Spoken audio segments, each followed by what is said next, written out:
Are you ready to do this? I can't believe it. All these people are here for me.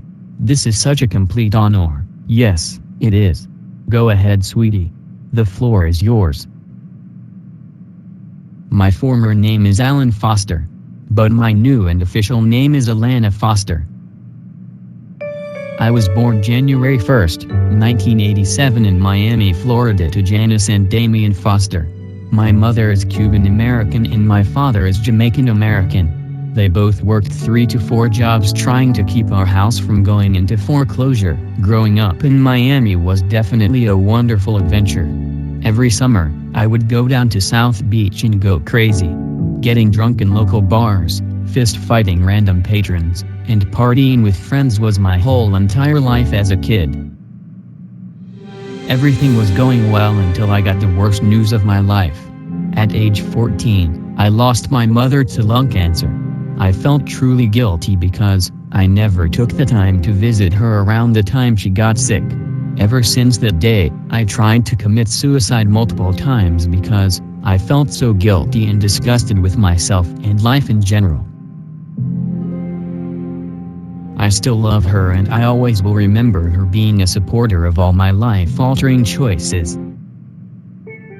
After my mother's funeral, the relationship between me and my father was getting better. We eventually lived in Negril, Jamaica for the next 4 years.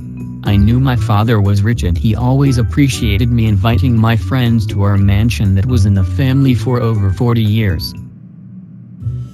But the fun really stopped when I found out some horrible information about my no-good rotten father. He molested over 20 teenagers within the St. Lucia area. Half of them were boys my age at the time. When I confronted my dad, he denied the accusations and called me crazy, but eventually, he came clean and was arrested 13 days later. Currently, my father is in jail for drug charges. I have forgave him for what he has done and we talk regularly. He's expected to be released next year. I started working for Shake Room Enterprises in 2005 as the assistant of former president and CEO Mrs. Black. I actually quit the first time because of some accusations of me being gay were spreading throughout the secretarial pool. Eventually, I was asked to come back after the termination of her last assistant, Scott Washington. I suffered physical and emotional abuse while working at the Shake Room. It all came to an end after a transaction gone wrong involving me was evaluated by the board of directors. After being let go, I decided to transition for my self-worth. It was the only thing I cherished at that particular time. While being in a cold, dark place, I got a job working as a transgender stripper at Kathy's Den. It was short-lived but I made some quick, easy money.